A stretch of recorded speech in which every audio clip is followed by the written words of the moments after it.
Bonjour, à présent nous allons voir la troisième partie des bases de l'astrologie uranienne, qui concerne les points et planètes personnels. Tout d'abord, le point vernal. Ce point est la position du Soleil sur la sphère céleste au moment de l'équinoxe de Mars. En astrologie, cela équivaut au zéro du Bélier. Et comme je vous l'ai dit dans ma précédente vidéo, ça représente la cuspide de tous les signes cardinaux.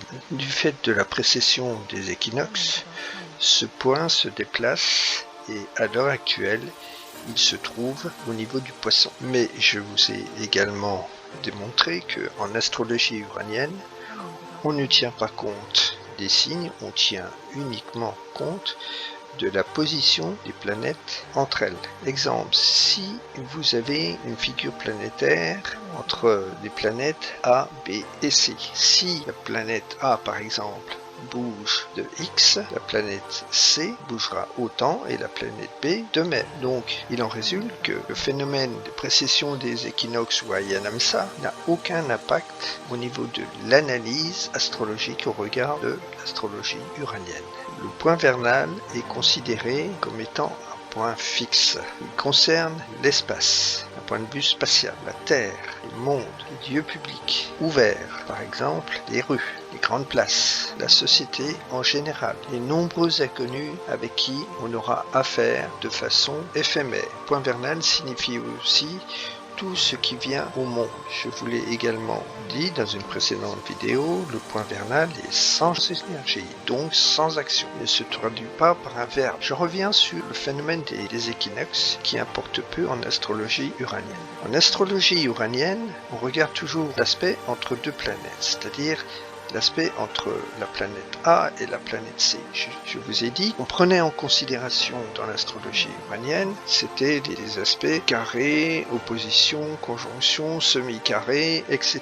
Du moins, tous les aspects, entre guillemets, négatifs dans l'astrologie traditionnelle, ce sont ces aspects-là en considération et non pas les aspects dits bénéfiques dans l'astrologie traditionnelle. Donc, à supposer qu'il y ait des aspects opposition, carré, etc. entre A et C, et que vous ayez une planète qui se trouve juste au mi-point de A et C. Lorsqu'on dit mi-point, ça veut dire qu'il se trouve au milieu de l'aspect de la planète A avec la planète C. Dans ce cas-là, ça veut dire que B est équidistant entre A et C. Par la précession des équinoxes, on va considérer que la planète B, par exemple, va reculer de X. Mais si la planète B recule d'une distance de X, il en sera de même pour la planète A et la planète C. Par exemple, dans l'astrologie, si on ne tient pas compte de la précession des équinoxes, dans ces cas-là, le point vernal se trouve à 0 degré du Bélier. À supposer que Mars soit à cet endroit-là, au Verseau, et Vénus à cet endroit-là, au Taureau.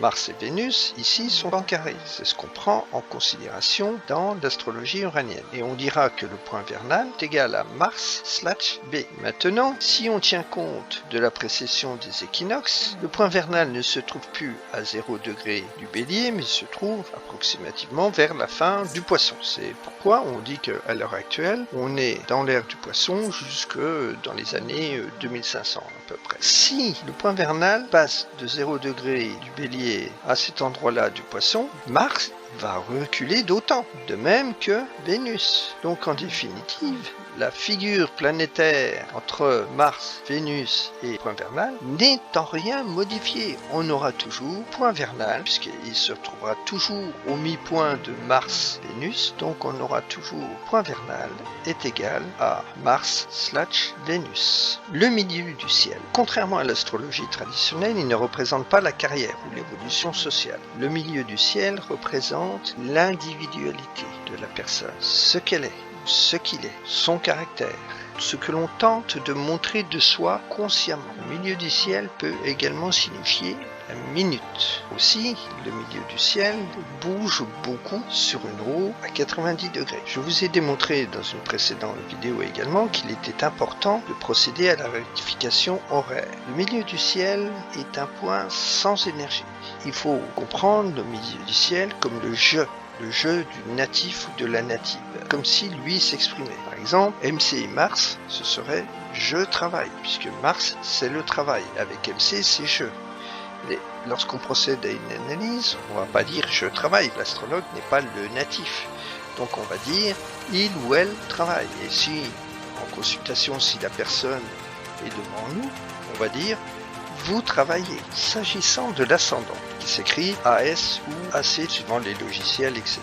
L'ascendant, en fait, c'est votre environnement immédiat. Lorsque je dis environnement immédiat, ça peut être des objets, un paysage ou des personnes de votre entourage. Globalement, ça signifie un lieu de vie, qu'il soit privé ou professionnel. Si c'est un lieu professionnel, bon, ce sera AS avec Mars, par exemple, puisque Mars, c'est le travail. AS, c'est l'environnement et Mars, c'est le travail, donc l'environnement professionnel. L'ascendant détermine ce que montre inconsciemment le natif ou la native. Également, comment les autres le ou l'aperçoivent. Maintenant, le soleil, c'est un cercle avec un point au milieu. Le cercle, c'est l'esprit et le point, c'est la vitalité. Le soleil détermine comme sujet le corps physique, la personne en tant que personne physique. C'est l'archétype masculin, c'est la cellule vivante. C'est également le jour, l'énergie vitale. Le soleil a pour fonction de s'affirmer, de rayonner, de se distinguer. Il a pour qualificatif énergique, infatigable, vivace, robuste, fort, le revers d'être arrogant. La lune, à présent. La lune est constituée de 2 croissants, indiquant donc le niveau élevé de réceptivité, de perspicacité et de sensibilité. La lune montre comme sujet la psyché, le ressenti intérieur. C'est l'archétype féminin, la mère, l'épouse, le peuple, population, le public, le cerveau, l'émotion, les sécrétions. L'heure, le soleil, c'était le jour, le MC, c'était la minute, et la lune, c'est l'heure. La lune est la femme comme Vénus. La distinction entre la lune et Vénus, c'est que la lune est une femme maternelle, alors que Vénus est une femme passionnée. La lune, on peut la traduire par des qualificatifs cordiale, maternelle, attentive, prévenante, accommodante, affectueuse, émotive. À présent, le nœud lunaire. En astrologie traditionnelle, on fait la distinction entre nœud nord et nœud sud. C'est-à-dire, ce sont les points d'intersection entre l'ellipse du Soleil et l'ellipse de la Lune par rapport à la Terre. En astrologie uranienne, on n'utilise pas la roue à 360 degrés, on utilise la roue à 90 degrés. Si on utilise la roue à 90 degrés, le nœud nord est juxtaposé au nœud sud, ce qui fait qu'ils sont confondus. C'est pourquoi on ne parle pas en astrologie uranienne de nœud nord ou de nœud sud, on parle de nœud lunaire. Le cycle des nœuds lunaires est de 19 ans. Le chiffre 19, c'est la racine carrée de 361, qui est le cycle en termes de jours du Soleil. Le nœud lunaire représente les liaisons, les relations, les contacts, les liens, les rencontres, les alliances, les attaches, le nom. Les points personnels sont déterminants mais non exclusifs pour une prévision, notamment au niveau de l'arc solaire qui indique les périodes de vie. En cette circonstance, une attention toute particulière s'impose dès lors qu'il passe à un mi-point.